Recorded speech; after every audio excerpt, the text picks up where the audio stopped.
How to change your xBox region on your PC. What's up everyone? In this quick tutorial I'm going to be showing you guys how you can easily change your region on xBox PC. Let's get started. So on your web browser you are going to search for xBox and make sure to log into your account. So here, as you can see, I've already logged into my account, and now this should be your home page. From here on the top right corner you will see your profile, and from here click on my Microsoft account.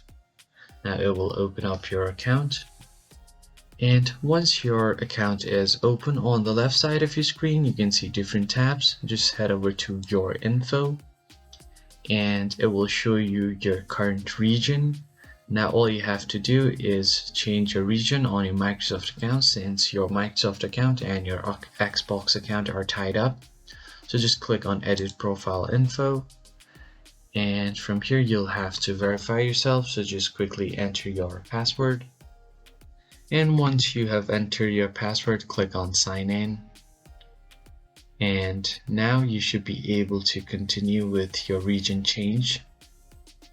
Now all you have to do is select this region and choose whichever region you want to add. So let's say if I just choose New Zealand and click on save. Now the region of my profile has been changed, which will directly convert to the region change on my xBox profile as well. If you found the video helpful, hit the like button below and subscribe to the channel. I'll catch you guys on the next video. Thank you for watching.